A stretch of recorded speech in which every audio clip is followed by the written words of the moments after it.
कैसे हैं। थोड़ा तबीयत खराब रहने के कारण हम वीडियो अपलोड नहीं कर पा रहे थे और आज की क्लास में जो स्टार्ट करेंगे वो स्टार्ट करेंगे हम लोग द्विघात समीकरण। द्विघात समीकरण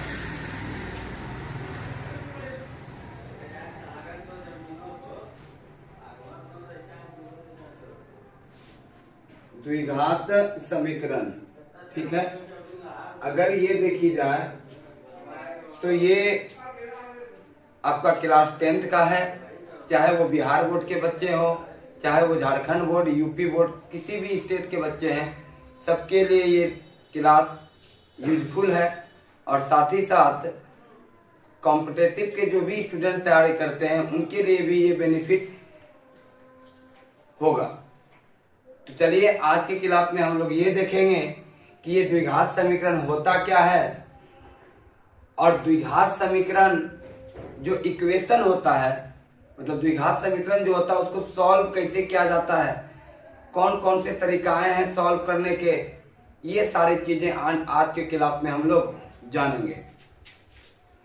तो सबसे पहली बात है कि हम द्विघात समीकरण को जानने से पहले छोटा सा एक बात है उसको क्लियर कर लेते हैं। वो आपका क्या चीज है भाई? तो वो आपका एक चीज है बहुपद और दूसरा चीज है आपका समीकरण। दूसरा चीज है आपका समीकरण। पहले ये दोनों में थोड़ा सा मुख्य रूप से हम अंतर जान लेते हैं कि इस दोनों शब्द में क्या अंतर है। तो अगर हम बात करें बहुपद का, तो बहुपद को इंग्लिश में कहते हैं पॉलिनोमियल। क्या कहते हैं? पॉलिनोमियल। पॉलिनोमियल, पॉलिनोमियल, ठीक है। और समीकरण को इंग्लिश में कहते हैं इक्वेशन, इक्वेशन। और अब समझते हैं कि ये बहुपद क्या चीज होता है और ये समीकरण क्या चीज होता है। अगर हम बहुपद का बात करें तो बहुपद जो होता है वो आपका स्वतंत्र होता है, मतलब किसी के साथ उसका तुलना नहीं होता है, वो आजाद होता है, वो स्वतंत्र होता है, वो किसी के ऊपर डिपेंड नहीं करता है। लेकिन अगर बात करें हम समीकरण का, तो समीकरण में किसी के साथ कंपेयर किया जाता है, मतलब तुलना किया जाता है। देखिए समझिए, अब बहुपद का अगर बात करें तो देखिए ये आपका बहुपद है, 2x² लिख दिए प्लस 3x प्लस 1, ये मेरा बहुपद है, ठीक है। और अगर हम समीकरण का बात करें तो समीकरण आपका 2x² प्लस 3x प्लस 1, ठीक है। अब बराबर 0 दे दिए तो ये आपका समीकरण है। बात समझ में आ गया? देखिए ये अकेले है, ये किसी के साथ तुलना नहीं हुआ है। हम इसको ये नहीं कह रहे हैं कि भैया तुम जो है ना किसी के बराबर हो, किसी से तुम छोटा हो, किसी से तुम बड़ा हो, हम इसको कुछ नहीं कह रहे। लेकिन हम इसको कह रहे हैं कि भैया आप जो है 2x² प्लस 3x प्लस 1 आप 0 के बराबर हैं, ठीक है। तो भाई यहां तुलना हो रहा है 0 से इसका, तो हम इस बात को बोलेंगे ये समीकरण है। आप इसको इस प्रकार समझिए, अगर हम ऐसा बोले कि हम लंबे हैं, हम गोरे हैं या हम काले हैं, तो भाई ये बात सिर्फ अपने लिए हम बोल रहे हैं। लेकिन हम अगर ऐसा बोले कि हम तुम्हारे जितना लंबे हैं, हम तुमसे नौटे हैं, हम तुमसे काले हैं, तुम हमसे गोरे हो, तुमसे कम पैसा मेरे पास है, तो ये क्या हो रहा है? हम किसी के साथ तुलना कर रहे हैं, चाहे छोटा का, चाहे बड़ा का, चाहे बराबर का, तुलना कर रहे हैं। तो तुलना वाली बात समीकरण हुई। और बहुपद जो होता है भाई मेरे, बहुपद आपका स्वतंत्र होता है, बहुपद आपका स्वतंत्र होता है। और समीकरण का बात करें तो भैया समीकरण का तुलना होता है, समीकरण का तुलना होता है। तो पहले आपको ये मुख्य रूप से ये दो छोटी सी बात आपके दिमाग में आ गया होगा। अब आगे हम लोग समझते हैं द्विघात समीकरण।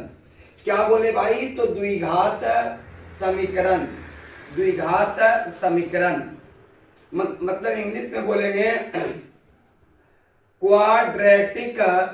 Quadratic equation. क्या बोलेंगे भाई? तो क्वाड्रेटिक इक्वेशन बोलेंगे। क्या बोलेंगे? Quadratic equation. अब समझते हैं कि द्विघात समीकरण किसको कहते हैं। तो भाई आप नाम ही देखो मेरे भाई, क्या है? तो द्विघात समीकरण। द्विघात समीकरण मतलब द्वि प्लस घात, ये दो शब्दों से मिलके बना है द्विघात। द्वि और घात। द्वि का मतलब होता है दो और घात का मतलब होता है भाई उसका पावर। उसका क्या चीज? पावर। तो इसके नाम से ही पता चल रहा है कि वैसा समीकरण जिस पर अधिकतम घात कितना हो? दो हो। अधिकतम घात कितना हो? दो हो। क्या कहलाता है? द्विघात समीकरण कहलाता है। हम क्या बोलेंगे कि वैसा समीकरण जिसका अधिकतम घात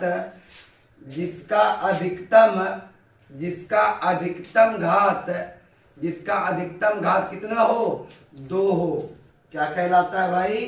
तो द्विघात समीकरण कहलाता है।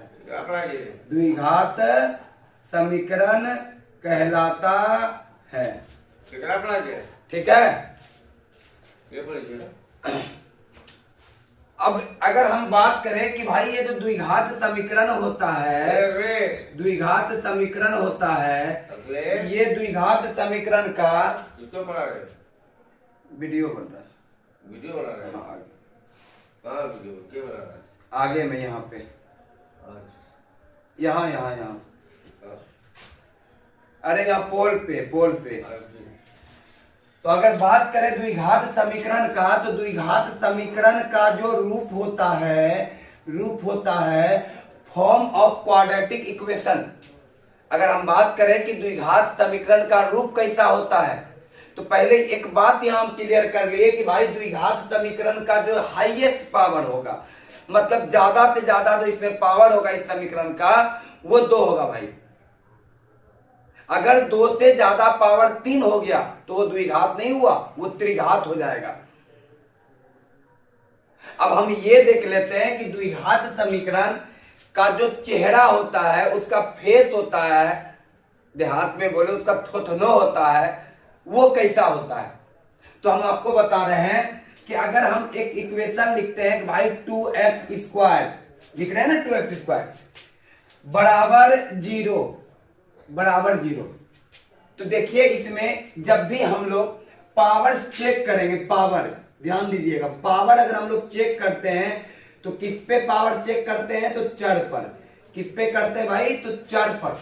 चर किसको कहते हैं? सीधा सा बात समझिए कि गणित की भाषा में ABCD को ही बोला जाता है चर। गणित की भाषा में ABCD को ही क्या बोलेंगे? चर बोलेंगे। ठीक है। तो आप यहां पे देखिए कि ये जो समीकरण है, इस समीकरण में चर कौन है? तो इस समीकरण में चर आपका x है और इस x पर पावर कितना है? तो x पर पावर आपका 2 है। तो भाई हम आपको बताए हैं कि द्विघात समीकरण उसको बोलेंगे जिसका अधिकतम पावर कितना हो? 2। तो ये क्या है? आपका द्विघात समीकरण है। ठीक है। फिर अगर हम देखें कि अगर हम लिख दे 3x² प्लस 2x बराबर 0, अगर हम ऐसा लिख दे तो क्या ये द्विघात समीकरण है? जी, ये भी आपका द्विघात समीकरण है। कैसे सर? तो देखिए हम आपको क्या बोले, पावर जो देखी जाती है किसी भी समीकरण का, वो हम लोग देखते हैं भाई चर में। और चर किसको कहते हैं? तो इंग्लिश में जो आप ABCD पढ़ते हैं उसी को गणित की भाषा में बोला जाता है चर। बात समझ में आ गया? तो भाई इसमें मेरा चर कौन है? तो x है, x। और यहां देखिए आप, यहां x पर पावर क्या है? 1 है, और यहां x पर पावर क्या है? 2 है। तो 1 का वैल्यू या 2 का वैल्यू ज्यादा कौन है? 2। तो भाई अधिकतम पावर इसका कितना है? तो 2 है। तो भाई हम इसको भी बोलेंगे कि भैया आप द्विघात समीकरण हो। आप क्या हो? तो द्विघात समीकरण हो। चलिए अगर हम ऐसा बोले कि भाई 9x² प्लस 3x प्लस 8 बराबर 0, हम इससे पूछे कि भैया आप द्विघात समीकरण हो, तो ये भी कहेगा हाँ हम भी द्विघात समीकरण है। क्यों भाई ये द्विघात समीकरण है?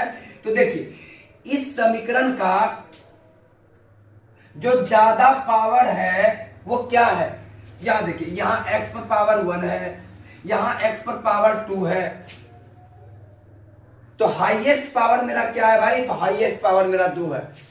तो हम इसको भी कहेंगे भैया आप भी द्विघात समीकरण हो, आप भी क्या हो? द्विघात समीकरण हो।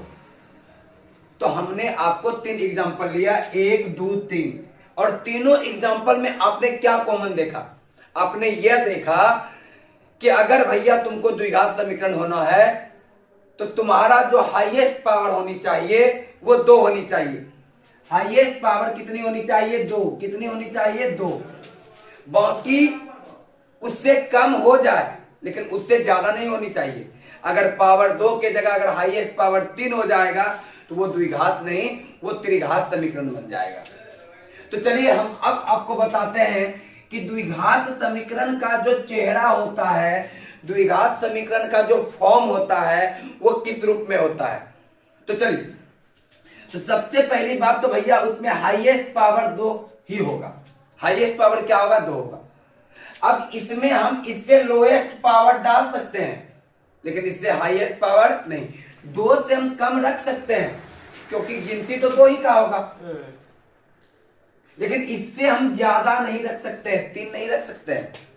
तो हम भाई ये भी तो कह सकते हैं प्लस में x जोड़ दिए, अब प्लस में x पर पावर 0 दे दिए, यहां तक दे दिए, और ये तो अभी बहुपद बन गया। अगर हम इसको समीकरण बनाना है, तुलना करना होगा बराबर 0, तो ये आपका हो गया द्विघात समीकरण का एक चेहरा। पूर्ण चेहरा भी नहीं बना है लेकिन एक पता चल गया कि द्विघात समीकरण का हाईएस्ट पावर 2 होगा, तो इसमें लोएस्ट पावर हम 1 लगा सकते हैं, 0 दे सकते हैं।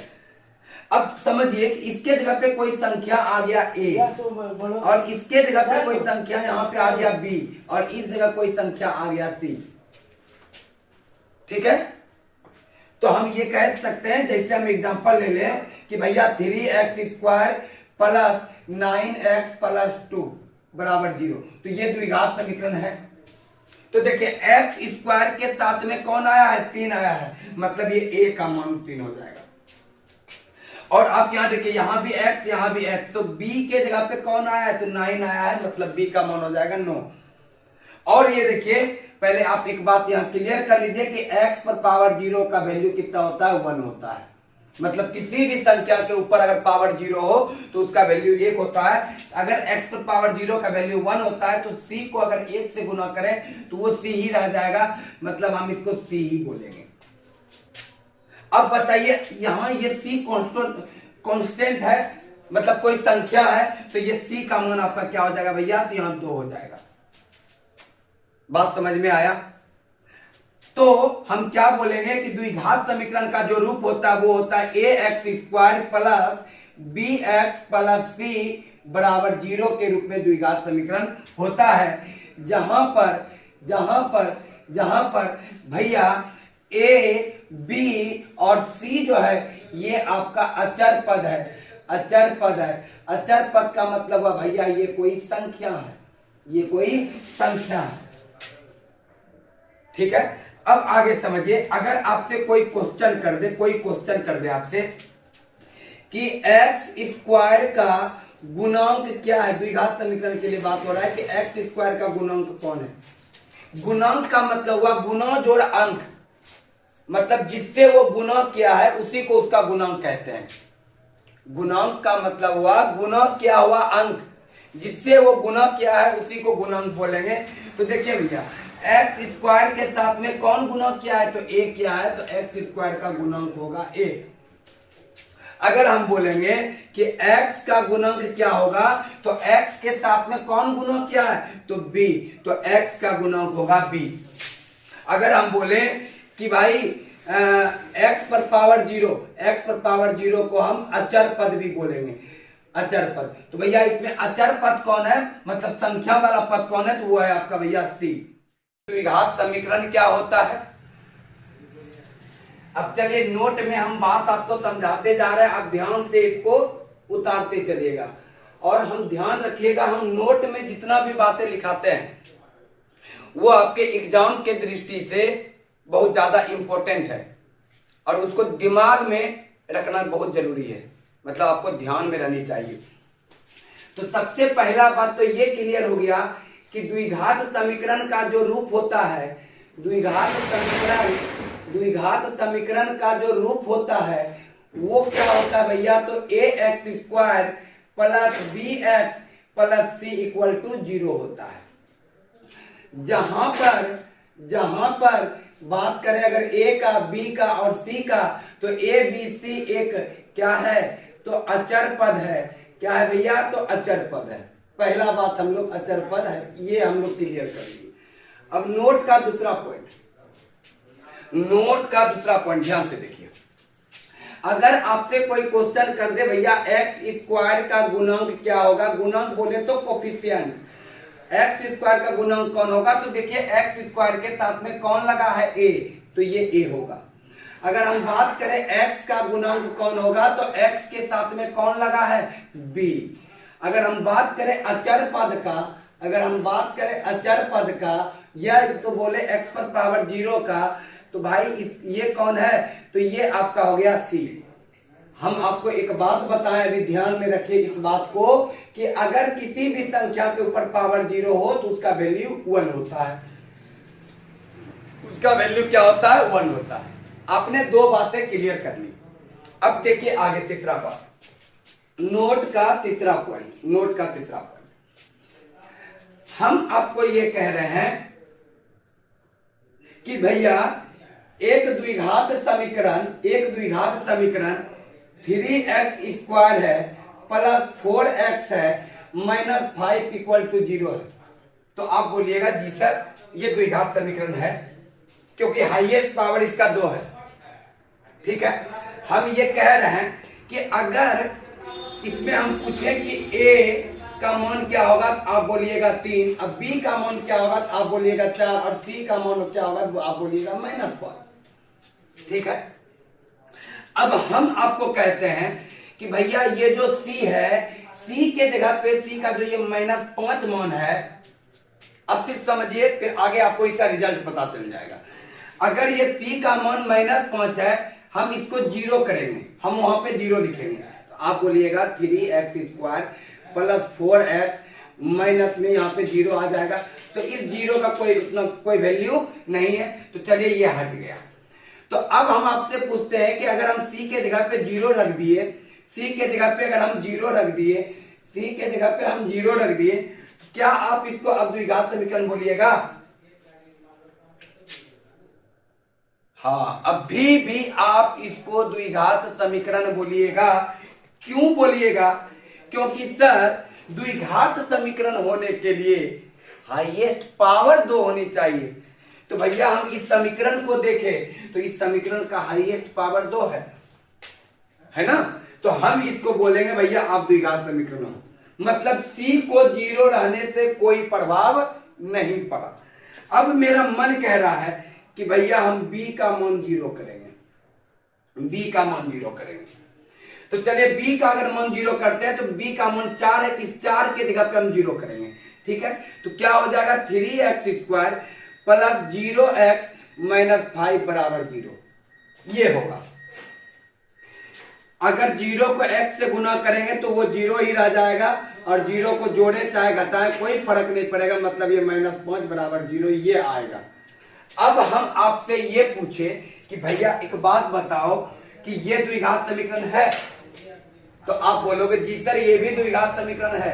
क्यों?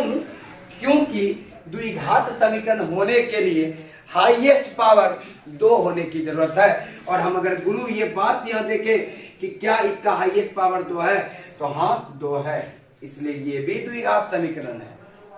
बात क्लियर?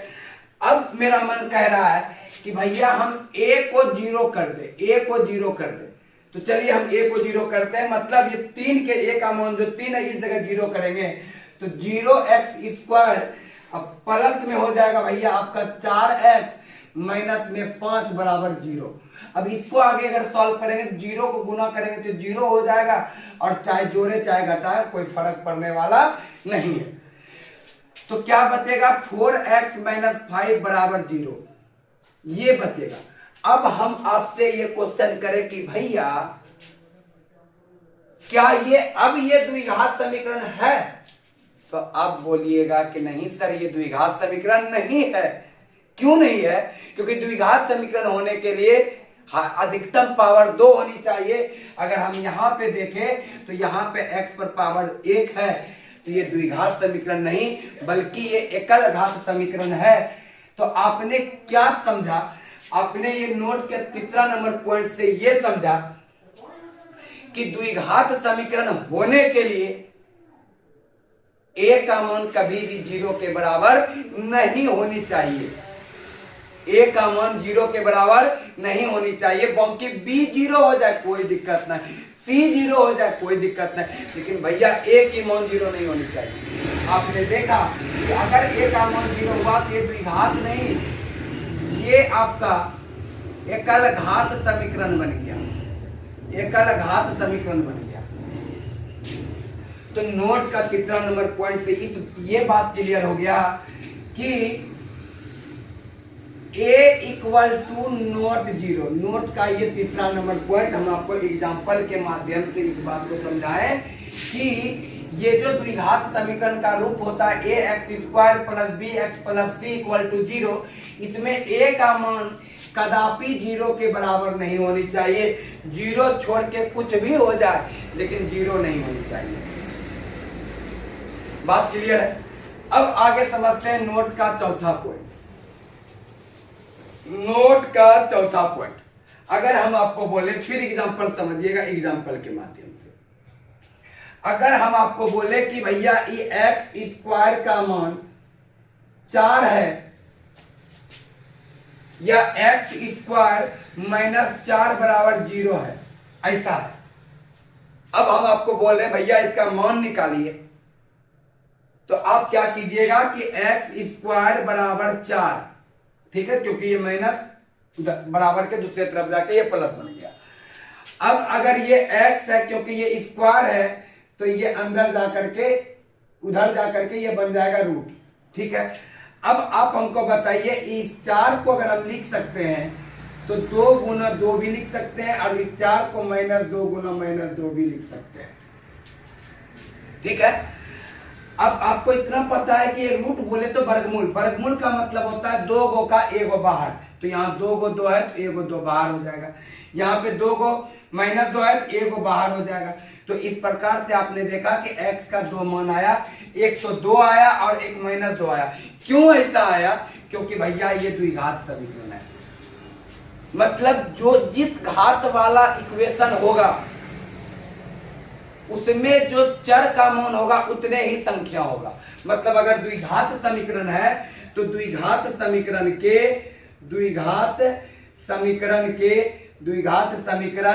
के 2 मूल होते हैं। 2 मूल बोले तो मान, वही x का मान, ठीक है। 2 मूल होते हैं, 2 मूल होते हैं। आपने देखा कि ये द्विघात समीकरण था, और जब इस द्विघात समीकरण को हमने सॉल्व किया तो एक तो x का मान 2 भी आया और एक x का मान -2 आया। तो x का गो मान आया, 2 गो मान आया। तो हम ये कह सकते हैं कि द्विघात समीकरण के कितने मूल होते हैं? तो 2 मूल होते हैं, और दोनों मूल, किसी एक मूल को हम मूल को बोलेंगे अल्फा और एक मूल को बोलेंगे बीटा, ठीक है। जैसे अगर हम पूछे कि ये द्विघात समीकरण के 2 मूल कौन कौन से हैं, तो आप बोलिएगा 2 और -2, मतलब एक तो ये अल्फा हो गया और ये एक बीटा हो गया। चाहे आप इसको अल्फा बोल लीजिए, चाहे आप इसको बीटा बोल लीजिए। तो द्विघात समीकरण के 2 मूल होते हैं अल्फा और। नोट का हम 5वां नंबर पॉइंट समझेंगे कि द्विघात समीकरण को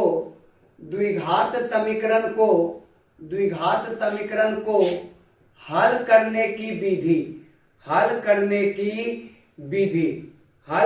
की विधि, मतलब अगर द्विघात समीकरण को सॉल्व करने की बात आ जाए, मतलब उसमें जो चर है चाहे x है, चाहे y है, चाहे z है, चाहे a है, तो उसको उसका मान निकालने की कौन कौन सी विधि हो सकती है, कौन कौन सी तरीकाएं हो सकती है।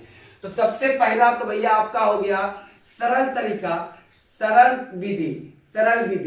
और सरल विधि से सारा द्विघात समीकरण का क्वेश्चन सॉल्व नहीं हो सकता है। जैसे अभी आपको जो इस नोट का चौथा पॉइंट में आपको बताया वो है आपका सरल विधि। और अगर हम बात बोले आपको दूसरा तरीका, तो वो है आपका गुणनखंड विधि।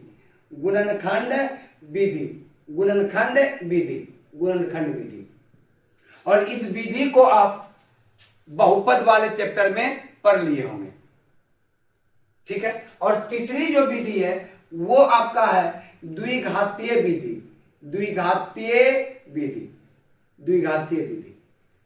तो हम इस चैप्टर में इसी विधि को समझेंगे कि भाई ये द्विघातीय विधि क्या होता है, ठीक है। चलिए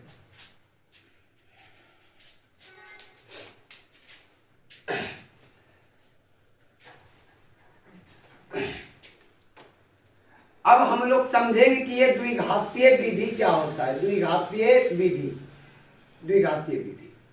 समझिए। हम अगर बात करें कि द्विघात समीकरण कैसा होता है, तो आप बताइएगा कि द्विघात समीकरण ax² plus bx plus c equal to 0 के रूप का होता है, ठीक है।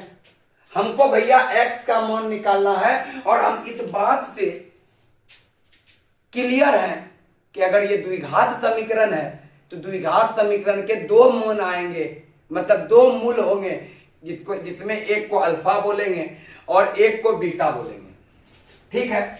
अब हमको x का मान निकालना है, तो हम क्या करते हैं कि दोनों तरफ a से भाग दे देते हैं। मतलब यहां ax² है प्लस b है, bx प्लस c है, इसको भी a से भाग दे दिए और इसको भी a से भाग दे दिए। दोनों तरफ सेम संख्या से भाग दे दिए, कोई असर पड़ने वाला नहीं है, ठीक है। अब इसको सॉल्व करते हैं। ax² बटे a प्लस bx बटे a प्लस c बटे a बराबर ये हो गया आपका 0, क्योंकि 0 को अगर a किसी भी संख्या से भाग देंगे तो रिजल्ट 0 आएगा, ठीक है। अब ये कैंसल हो जाएगा तो क्या बचेगा आपके पास x² plus bx by a plus c by a बराबर 0, ठीक है। अब हम ये देख रहे हैं कि भैया ये द्विघात समीकरण है और द्विघात समीकरण का हाईएस्ट पावर 2 होता है। मतलब इसको अगर किसी फार्मूला पे अरेंज करे बैठाने का, कि भैया अगर तुम किसी फार्मूला पे बैठ जाते हो अलजेब्रा के फार्मूला पे, तो भैया मान निकल सकता है, ठीक है। तो हम ये सोच रहे हैं कि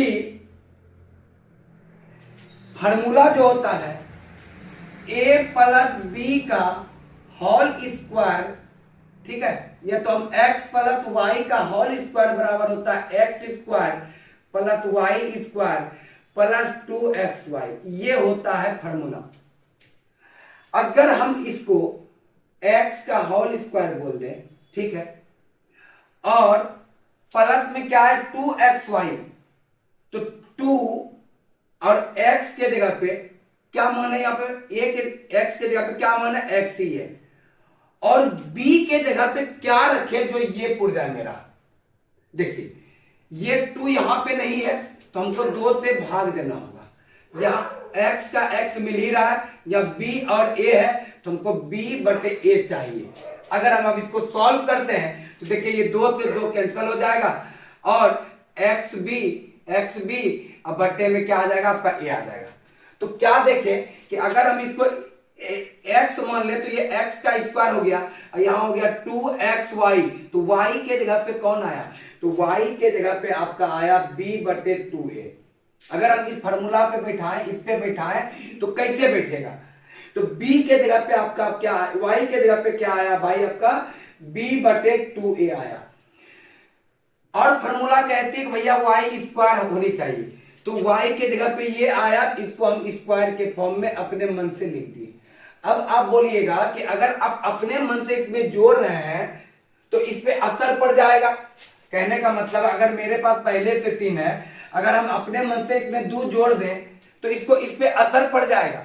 क्यों असर पड़ेगा? क्योंकि ये पहले 3 था और अगर हम 2 जोड़ दिए तो भैया ये 5 हो जाएगा। लेकिन अगर हम एक बार अगर इसको जोड़े हैं और उसी को घटा दें तो अब कोई असर नहीं पड़ेगा, क्योंकि 3 जोड़ 2 5 और 5 में अगर 2 घट जाएगा पुनः क्या हो जाएगा, ये 3 हो जाएगा। तो ठीक उसी प्रकार अगर हम यहां जोड़े हैं तो इसको अगर हम एक बार इसी चीज को अगर हम घटाओं में लिख दें तो भैया बताइए कोई असर पड़ेगा?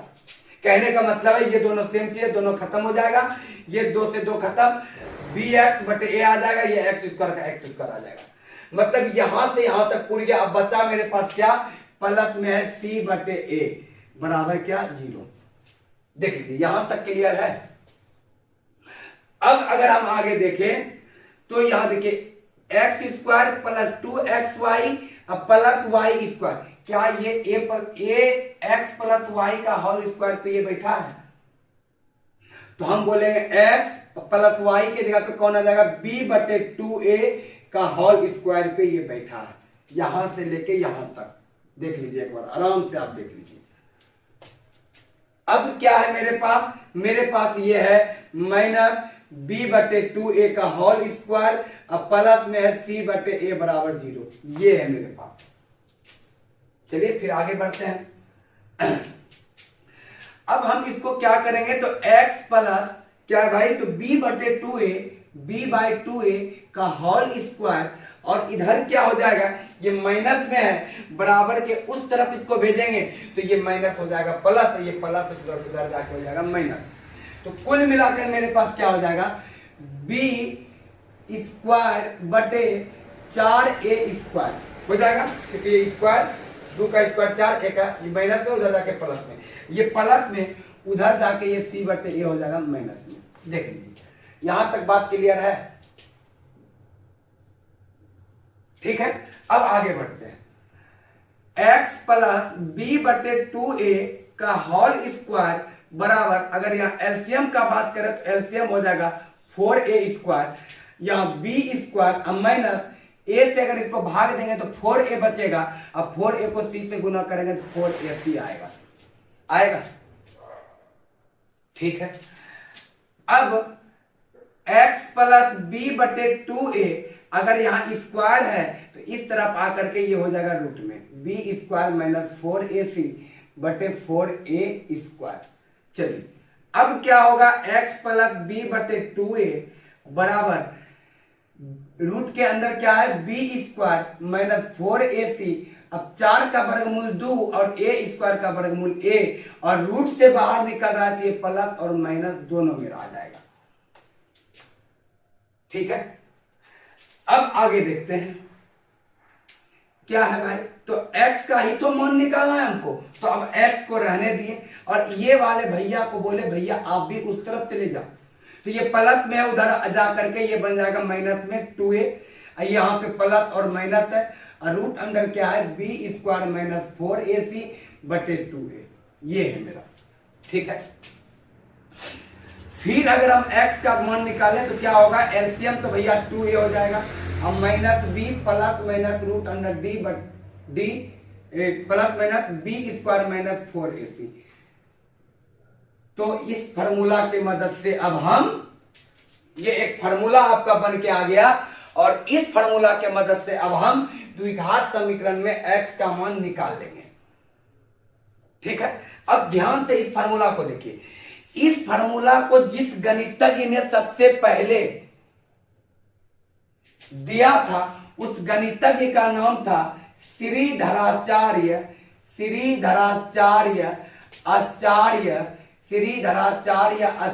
महोदय, श्रीधराचार्य महोदय ने फार्मूला देख लिया कि द्विघात समीकरण को हल करने के लिए जो वो द्विघातीय विधि था उसके मदद से एक फार्मूला जो आया उसको बोलेंगे द्विघातीय सूत्र।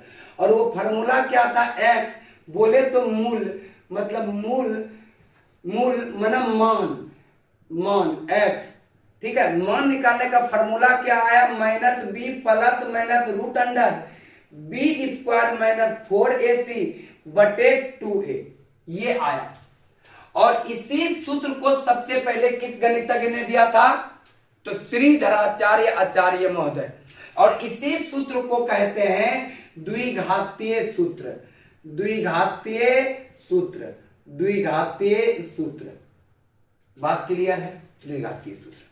अब ध्यान से समझिए, अब आप एक बात को इमेजिन कीजिए कि द्विघात समीकरण के दो मूल होते हैं, तो दो मूल इसमें कैसे आएगा, तो जो आपका वैल्यू होगा वो पुट करने के बाद बीच में आप एक बार जोड़िएगा और एक बार घटा दीजिएगा, तो दो मूल आ जाएंगे। अब एक बात आप समझिए इस जगह कि ये रूट में x का जो मान निकालेंगे उसका जो फॉर्मूला आया है वो रूट के अंदर आए, कहीं पे रूट है ना। अगर हम रूट के अंदर किसी प्रकार से माइनस आ गया तो वो काल्पनिक संख्या हो जाएगी। रूट के अंदर कोई भी चीज अगर माइनस में है तो उसको काल्पनिक संख्या बोलते हैं, ठीक है। तो ये जो बी स्क्वायर माइनस 4ac है, इसी को एक नाम दे दिया गया है, क्या नाम दे दिया गया है, विवेचक। क्या नाम दे दिया गया है, विवेचक या विविक्त कर, या इसी को कहा जाता है विविक्त कर, विविक्त कर। इंग्लिश में इसको बोलेंगे डिस्क्रिमिनांट, डिस्क्रिमिनांट। ये आपका जो ये रूट के अंदर था बी स्क्वायर माइनस 4ac, यही बी स्क्वायर माइनस 4ac को एक संकेत कर दिया गया है डी से, और इस डी को ही बोलते हैं विवेचक। इंग्लिश में डिस्क्रिमिनांट, इसलिए इसको सूचित करेंगे डी से। अब हम समझते हैं कि सर ये विवेचक क्या होता है, विवेचक क्या होता है। तो विवेचक मतलब डी के माध्यम से आप ये बता सकते हैं कि आपका जो x का मान आएगा वो मान कैसा आएगा, कैसा आएगा, क्या आएगा ये नहीं बता सकते हैं आप, कैसा आएगा आप ये बता सकते हैं। आप इस बात को समझिए, अल्ट्रासाउंड का नाम सुने होंगे, अल्ट्रासाउंड। अल्ट्रासाउंड क्या करती है, अल्ट्रासाउंड का काम है कि किसी मां के गर्भ में जो बच्चा पल रहा है ये पता कर लेना कि वो बच्चा लड़का है कि लड़की है, लड़का है या फिर लड़की है। अब वो ये उसकी प्रकृति को बताया कि वो बच्चा लड़का है कि लड़की है, ये अल्ट्रासाउंड का काम है। अल्ट्रासाउंड से ये थोड़ी पता चल जाएगा कि वो बच्चा भविष्य में इंजीनियर बनेगा कि चोर बनेगा कि लोफर बनेगा कि डाकू बनेगा, ये थोड़ी पता चलेगा। लेकिन ये पता चल जाएगा कि ये बच्चा लड़का है या फिर लड़की है। ठीक उसी प्रकार इस डी से आपको यह पता चल जाएगा कि आपका जो मूल आएगा मतलब मान आएगा वो कैसा आएगा, ठीक है। समझिए आप ध्यान से, अगर आपका डी का मान 0 आ गया, 0 आ गया, तो जो आपका मूल आएगा, मूल आएगा, मूल आएगा, हम आपको बता रहे हैं प्रकृति, प्रकृति। और प्रकृति को ही बताता है कौन, डी। तो डी का क्या काम है, विवेचक का क्या काम है, तो विवेचक का काम है मूलों की प्रकृति बताना, मूलों की प्रकृति, मूलों की प्रकृति बताना। ये क्या बताता है, मूलों की प्रकृति मतलब मूल आपका कैसा होगा, वास्तविक होगा कि काल्पनिक होगा, बराबर होगा कि अलग अलग होगा, कि मूल आपका निकलवे नहीं करेगा, कैसा होगा, यही बताता है कौन, डिस्क्रिमिनांट। तो आपसे अगर कोई क्वेश्चन कर दे कि द्विघात समीकरण में मूलों की प्रकृति को कौन बताता है, तो भाई विवेचक बताता है या विविक्त कर बताता है, डिस्क्रिमिनांट बताता है। अब समझिए कि अगर डी का मान 0 के बराबर आ गया तो जो मूल आपका होगा वो आपका वास्तविक होगा, वो आपका क्या होगा, वास्तविक होगा, और साथ में बराबर होगा। मतलब दोनों जो मूल होगा वो बराबर आएगा, मतलब real and equal, real and equal होगा। अगर डी का मान 0 से बड़ा हो गया, 0 से बड़ा होने का मतलब 1 2 3 4 इस तरह करके, मतलब प्लस में, मतलब क्या चीज में, प्लस में, कंडीशन नंबर 1, कंडीशन नंबर 2, अगर डी का मान 0 से बड़ा हो गया तो इस कंडीशन में जो मूल आपका आएगा, मूल आपका वास्तविक आएगा, लेकिन इस बार बराबर नहीं होगा, असमान होगा, असमान होगा, मतलब real and unequal, real and unequal ये होगा आपका। और कंडीशन नंबर 3, अगर डी का मान 0 से कम होगा, मतलब माइनस में होगा, माइनस में होगा, तो इस स्थिति में मूल काल्पनिक होगा, काल्पनिक होगा, मतलब इमेजिनरी होगा, इमेजिनरी होगा, और मूल निकालना संभव नहीं है, संभव नहीं है। अब आप बताइएगा कि सर आप क्यों कह रहे हैं कि जब डी का मान माइनस में आएगा तो काल्पनिक होगा? ध्यान से समझिए, हम काल्पनिक संख्या किसको कहते हैं? जब कोई भी संख्या रूट के अंदर माइनस में हो, जब रूट के अंदर माइनस में होगा तो इसको कहेंगे काल्पनिक संख्या। जैसे रूट के अंदर में -2 दे दिए तो ये काल्पनिक संख्या है। रूट के बाहर माइनस रहे उससे कोई फर्क नहीं पड़ेगा, ये वास्तविक संख्या है, लेकिन ये काल्पनिक संख्या। तो अब आप समझिए कि अगर आपका डी का मान माइनस में आ रहा है तो आपने डी किसको माना है? बी स्क्वायर माइनस 4ac को। बी स्क्वायर माइनस 4ac के जगह अगर आप माइनस रखिएगा तो ये क्या बन जाएगा? काल्पनिक बन जाएगा, और काल्पनिक संख्या का सॉल्यूशन आगे नहीं है। तो इसलिए हम कहते हैं कि जब डी का मान माइनस में आएगा तो मूल निकलेगा ही नहीं और वो काल्पनिक रहेगा। तो द्विघात समीकरण के जो मूल निकलते हैं 2 ही कंडीशन में निकल सकते हैं, जब डी का मान 0 के बराबर हो या तो डी का मान प्लस में हो। ठीक है, 2 कंडीशन में बात आपको समझ में आ गई। तो ये था आपका द्विघात समीकरण चैप्टर का पूरा थ्योरी, 0 से हीरो तक पूरा थ्योरी, पूरा इस द्विघात समीकरण का बेसिक। हम आपको यह भी बता दिए कि जो फार्मूला आप द्विघात समीकरण वाले चैप्टर में यूज कीजिएगा वो फार्मूला आया कहां से और उस फार्मूला को लाया कौन था। तो हम आशा करते हैं कि आपको यह वीडियो पसंद आया होगा, और अब हम इसी चैप्टर का आगे कॉम्पिटिटिव ऑब्जेक्टिव क्वेश्चन या क्लास 10 के लेवल का ऑब्जेक्टिव क्वेश्चन को सॉल्व करेंगे। धन्यवाद, मिलेंगे फिर अगले वीडियो में।